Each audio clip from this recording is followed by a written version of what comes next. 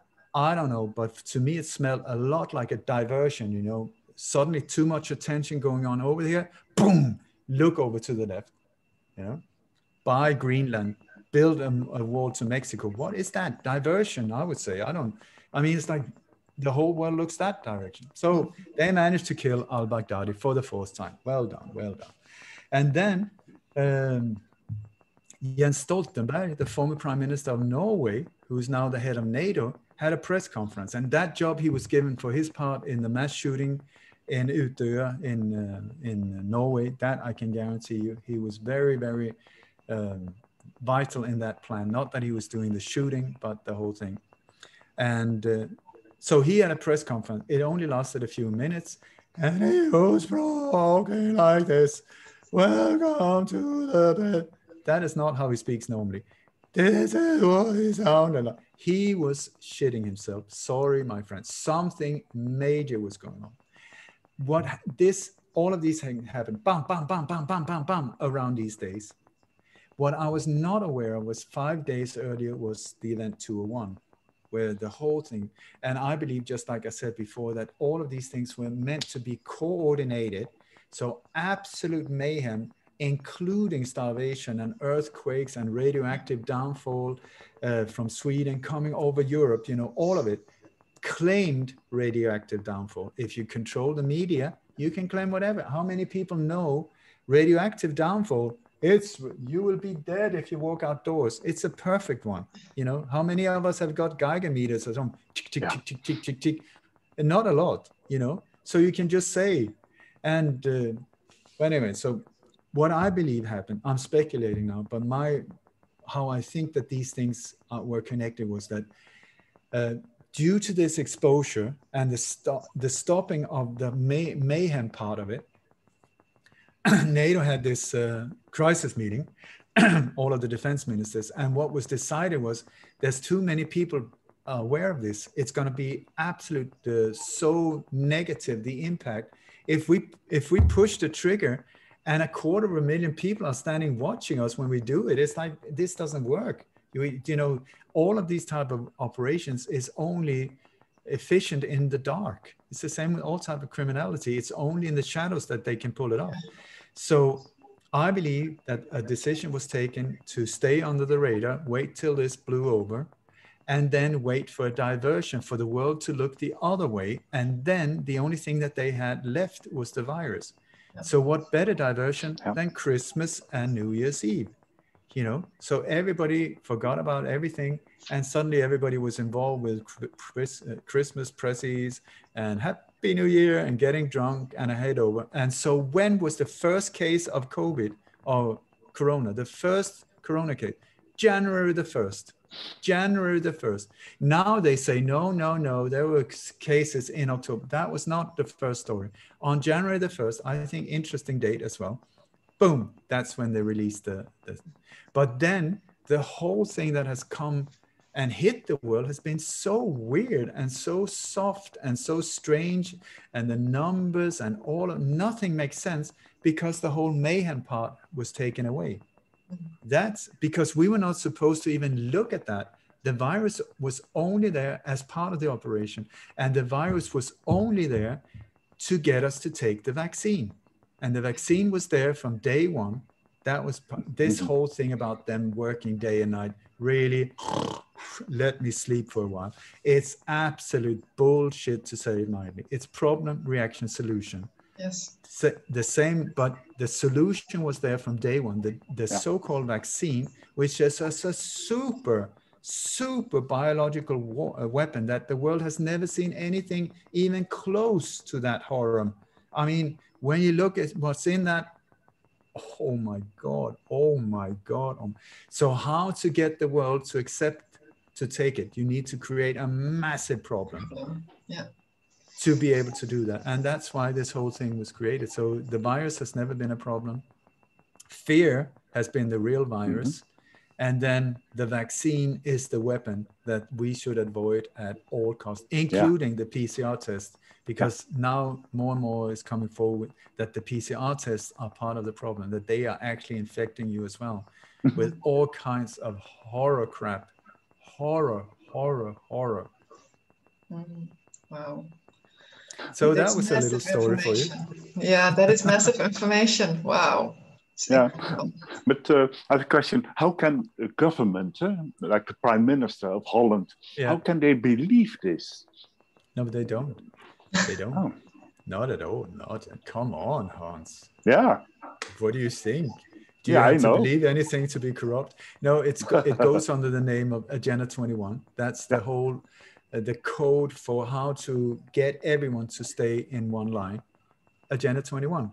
And so Agenda 21 is, once again, I mean, I think it's more than 190 countries that officially have signed that piece of absolute, I don't know what to call it.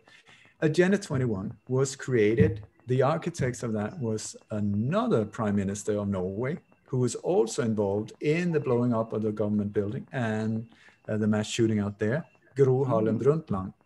Bilderberger, all of them are Bilderbergers. She was the one given the task, together with Maurice Strong, who is the architect behind global warming, and also many of these other agendas, and also one of the creating forces behind the Clintons and other things. Maurice Strong, very, very spooky individual, to say the least, very skilled in this apocalyptic theme for the world, you know. So key people in that. And Agenda 21 is for our protection. The state, the global state, will own all land, all water, all air. You, dear civilian individual, for your happiness, will not be allowed to have any private property, including your children, that will be property of the state. I kid you not. That is what it says. 2/3 of us is bye-bye, chop, chop, chop. And the rest of us into smart cities. that is the whole push for 5G, is to be able to get these smart cities working, because they need very fast bandwidth, and 5G is only the first.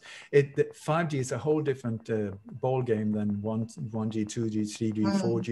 Yeah. This is millimeter military technology that is so harmful to anything living, but they need it to be able to get smart cities working.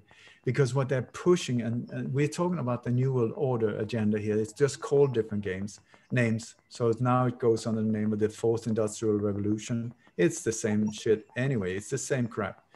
But so, and now we have then players like Fauci and Gates and these type of games. And they're just players on a lower level, but they're very important in this current situation. Yeah. I would like to. The other day I saw your meeting with Beth Martens, which was very inspiring, by the way, and I really loved it. Thank you.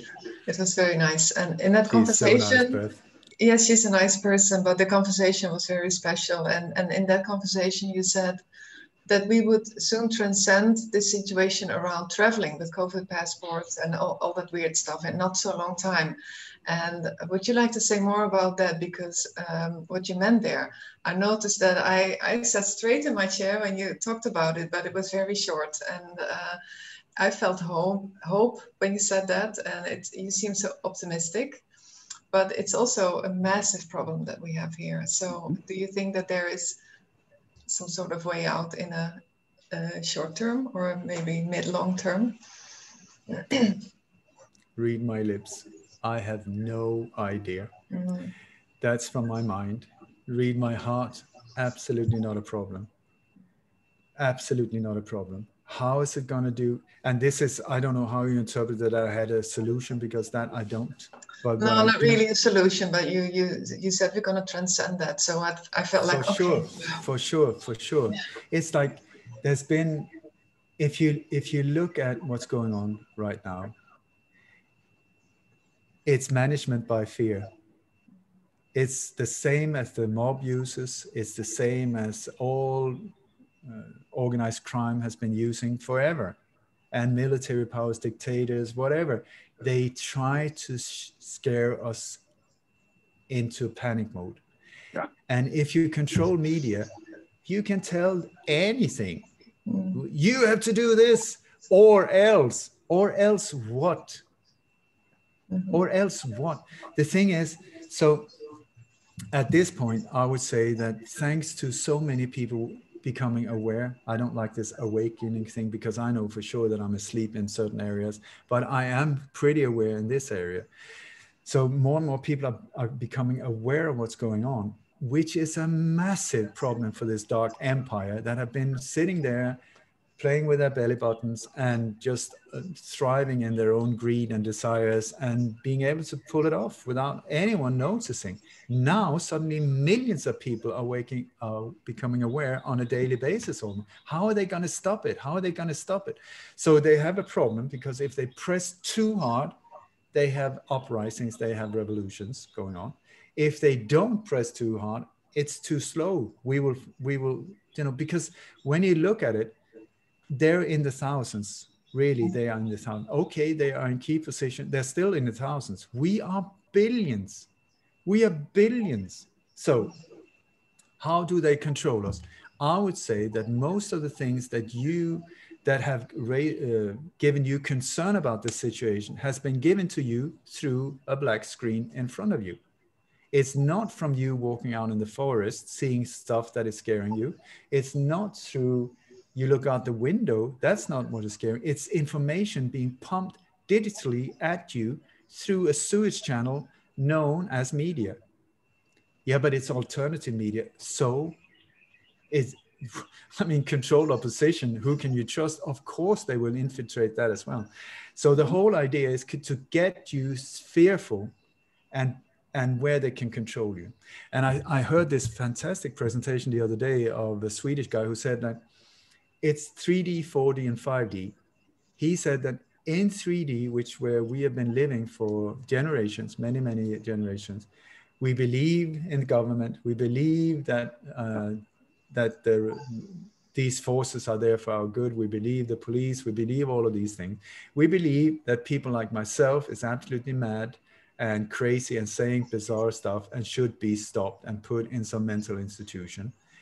But when you raise the awareness and the frequency, you get up into 4D where everything still looks the same. But that's when you start becoming aware of like, wait a second, this doesn't really match up at all.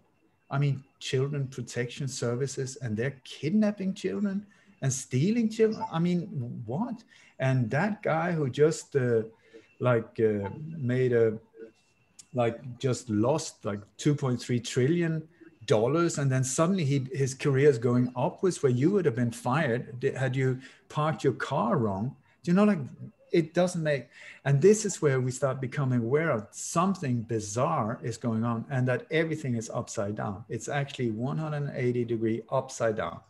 So in 4D is where inner work is becomes so important, because that is where all of these feelings also comes up of anger, despair, hatred, fear, all of these things, and a lot of sadness and loneliness, and all of that comes up here because like nothing of what you believed in 3D is true. And it's in 4D where these controllers have been all the time, and where they have been trying to, through media and fear, push us down so that we stay in 3D in a lower frequency. But 5D, for the ones that manage to continue up, and I believe that this is where we're going now, whoever is on the spiritual journey, 5D is where suddenly you discover all is one. It's absolute unity, beauty. All of this is just a theater stage where we've been playing out life, and we've been believing our stories and our films and theater plays, you know, as real, but they were not. And that's where the beauty comes in, where you suddenly can work for the oneness of everything. And I mean, I can't wait for it. So anyway, I thought that was an interesting way of describing it, because this is also where we are being faced with that many of our loved ones have chosen to stay in 3D while we are in 4D, and they are seeing us as the problem. Yes. And there's this separation going on here. And there was this bearded guru type of guy in 2010, I think, who he said that in the year of 2012, it's not that the world will end, but it is like a train station and a train. And you have to choose, will you stay at the station or will you get on the train? He said, by the year 2015, the train will have started gaining momentum and move away. If people at the station chose to, they could still manage to get running and get on the train. The year 2020, not a chance. The difference is so monumental. 2021, where we are now, there's not a hope in at all. You cannot reach people who have chosen to stay in 3D. I'm saying we are also 3D, 4D. It's just pure. If you're a masochist, go for it. But if you don't like pain, then bless them. Accept that you're just on different paths. No judgment. Everybody is trying to defend their position, saying we're so much better than you are. The people in 3D are saying we're so much better than you are, you crazy bunch of weirdos, you know. But the thing is, we are on different paths. So it's a matter of just like seeing Titanic, you know, disappear in the horizon. You have to wave and say goodbye. I'm going to miss you. It's been a wonderful adventure together, but now the time has come for us to part. And what the future will be for us, I don't know. Yeah, that's true. Yeah, you can see now large fights in families. They are falling apart. It's so difficult also to see. Yeah, but it is. No, I think every single individual that I know is going through the exact same thing. It's the mother, it's the son, it's the brother, it's in the families and close friends and spouses. But there's also a beautiful unifying force among people who are on the train. You know, so if you start focusing on the people, either on the station, if you are among them, then focus on them, or on the train, then start focusing. Okay, so we've taken this journey together. Who are you? Who are you? Who are you? And you will find a lot of beautiful individuals that are on the same journey where you don't have to headbutt each other and fight all the time, you know.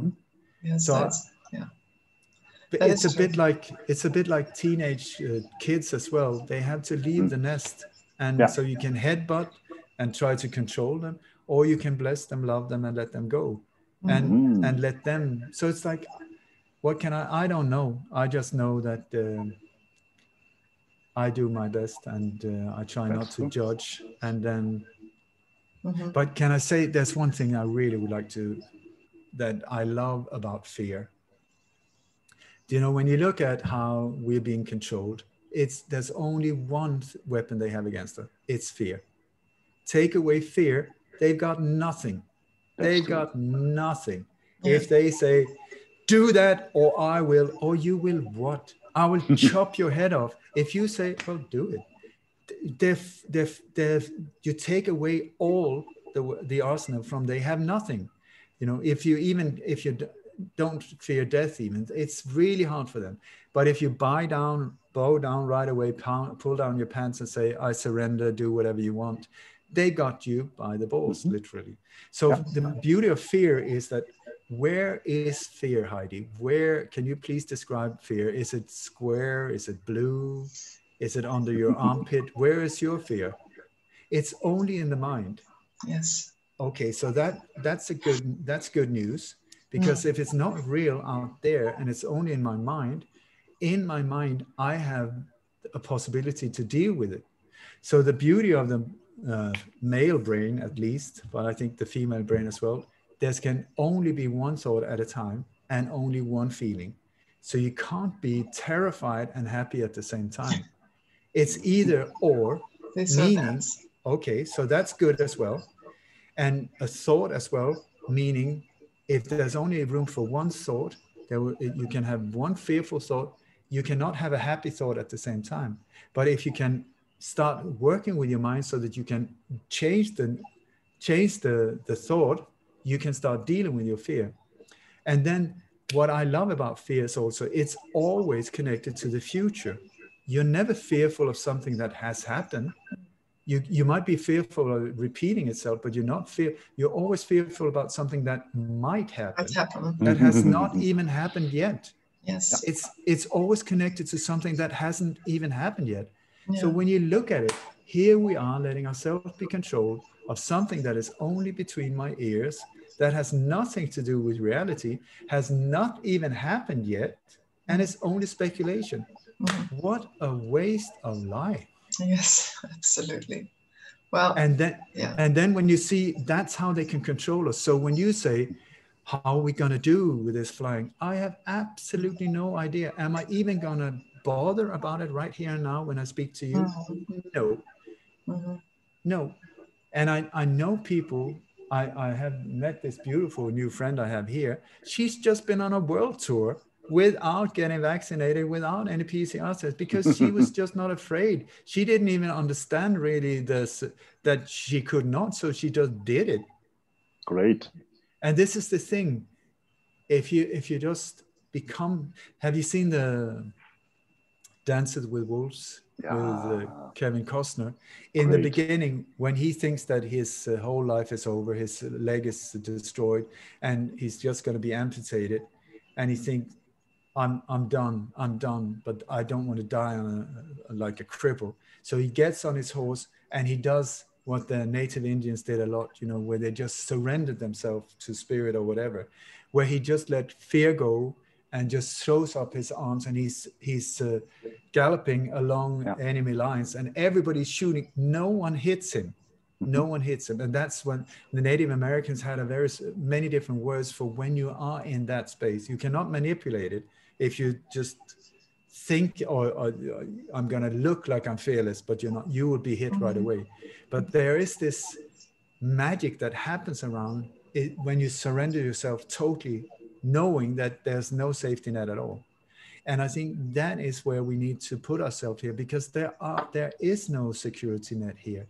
We are in a position, nothing that worked a year ago is working now. You know, what you did 2 years ago, does it matter? Absolutely not. We're all in the same boat. So how are we going to deal with this? I have no idea. But what I do know is that fear is not the option. It is the way down. And faith and creativity and a free spirit is the way out.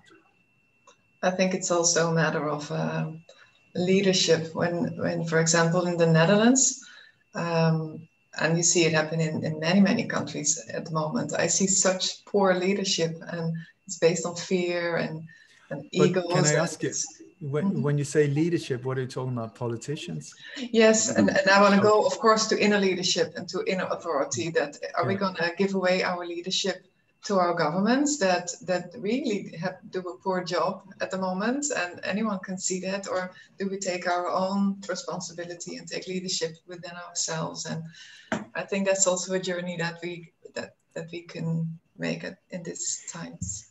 They're doing a great job. They're doing a great job. The only thing is, you think they're working for you. Sorry, they're not.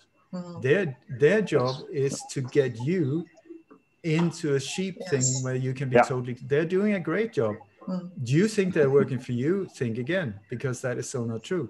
And do you know the meaning of the word government? It means governmented, control the mind. It's mind control in the word. You got the German word Regierung, in the same Scandinavian language, rulers. Yeah, rulers. They say it, but we think, no, they're our servants. That is so not true. So my friend Max Egan, he was asked if he votes, and he said, no, I do not support organized crime. I thought that was the best answer ever. Yeah, that's true. So don't give away the power, especially not to people. Like, when you look at these so-called leaders, are these people you would follow in battle? I mean, they've got no courage whatsoever. The spine of jelly, the personality of yogurt, very pleasant if you don't have to be dependent on it. It's like, what the hell? These are not alpha individuals or women that you would say, oh my God, look at that woman. That is somebody that I really respect. That's not what you see. You see people that many of them haven't even had a normal job ever. They have no experience. And in many governments, I kid you not, one of the basic rules, I don't know if it's that in Holland, they're not allowed to be experts in their area. Yeah. What? Wake me up. Yes. I mean, if you were the leader of a country, wouldn't you say, okay, listen, our finances are not the best. Let's find the best person in that area and bring them in. Yeah. But no. Let's bring the absolute worst individual that has no idea and put them in charge. Really? Wow. Yeah, beautiful times. Yeah, it is. It's amazing. I mean, you cannot say that it's boring. And I tell you, there was this guru that I really liked. He's a bit like Sadhguru, but he died earlier. Right. Funny guy. Gurudev was his name. Anyway, so people were saying, oh, it's so horrible. Oh, it's so horrible. Okay, so he made a movie. He got it financed and he made a movie. And the movie started really beautiful. Everybody was happy. It was fantastic. And then the whole movie, everybody was so happy. It was amazing. It was fantastic. And then it ended and everybody was happy and it was amazing and it was fantastic. No one wanted to watch it. They fell asleep. It was dead boring. Yeah. So people that say, oh my God, I just want to be happy. Really? Is that really what you want to be? What type of movies are you watching? Yeah. What type of movies are you into? Horror movies? Are you into zombie movies? Are you into thrillers? Are you into like serial killers? These are the things that gets interesting. Yeah, science fiction. When normal daily life is spiced up like that, then you go, oh my God, it's so horrible. Really, is it? Why don't you deal with it? Because you might be part of creating it in your reality. So I would say, stop whining. I'm talking to myself as well. Stop whining, get out of victimhood and face it. I mean, once again, the Native Americans, some tribes say that the spirits that are down here now are the strongest of the strong. We fought our way down here, fought our way to get down here to this reality, to be able to take part of this time, you know, and then we come down here and then we say, ooh, it's a little bit scary. What? Come on. Yeah. Excel, become the best of you, shine, you know. Okay, so you might die. Well, surprise, surprise, they say we're gonna die anyway. Yeah. So why not do it in a way that you feel, wow, what an adventure, what a trip, my God, am I happy? Yep, this was the best one ever. And then die in peace and feel, yay, baby, I did it. Yes. Or live your life like a wimp and under a stone somewhere and be a disaster, become a traitor, somebody that tells, you know, informer to the police that give up people. You can do that. It's your choice. But how are you going to feel in your soul when you leave this existence? Yeah, that's true. Wow, Ole. It's amazing. This is a wonderful conversation. Yeah. Very, very, very lovely. I'm very thankful for what you said and how you inspired us. And you know, part of me inspiring are so-called traumas. Yes. Go figure that one. Yes. So anybody with a trauma out there or depression, I'm going to say things that people are not going to like. Depression, but it's very necessary. Yes. They are the Depression, I would say, and now I'm going to be hated. Depression is when you think too much I, me, mine. Yeah. When you're too focused on I, me, mine, then your mind will start going into a downward spiral. Mm-hmm. And I'm talking from my own, I mean, I'm sure there's clinical depression and things like I have absolutely no idea, but I've seen it over and over again. When people get into this black hole, myself included, I'm too much becoming in my mind. It's poor me, I'm a victim, all of these are horrible, the world is horrible, all of it. If you change the mindset to we, what can I do for us? What can I do to lift? When you start getting out of your bed and out and help someone, you start feeling better. Mm-hmm.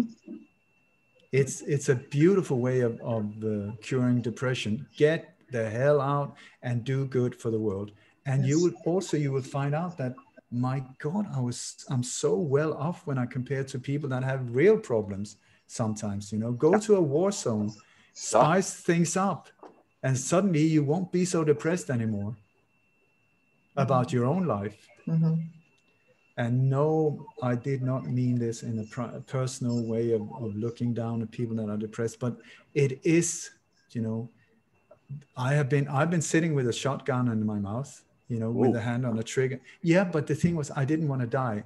I wanted to make a conscious choice to live because I was not feeling good. And I was all alone up against these assassins and stuff like that in Sweden. I had people murdered around me. It was a difficult time of my life.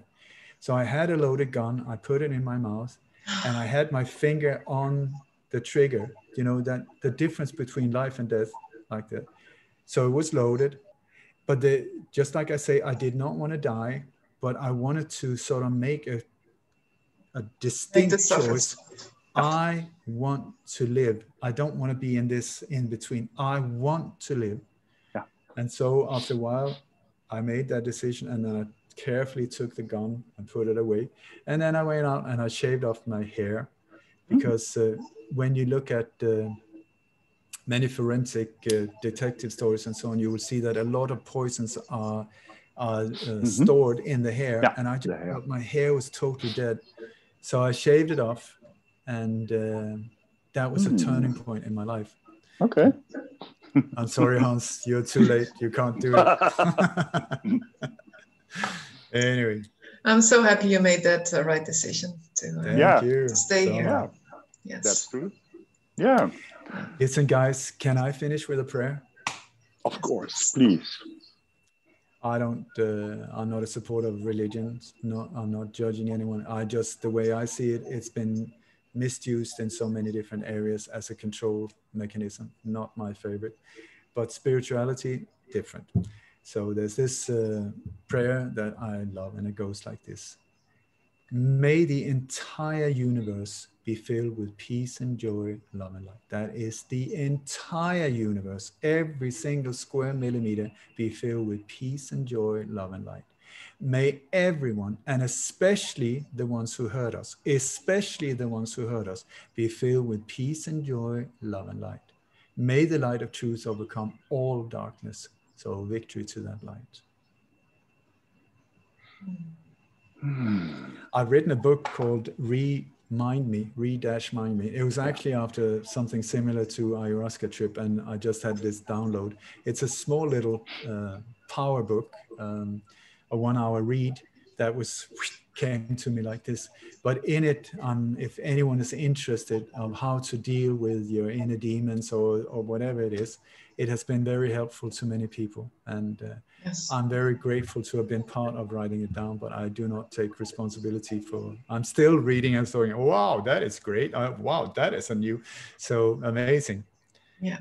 Wow. Do you know when they say, this guy is not going to stop talking. When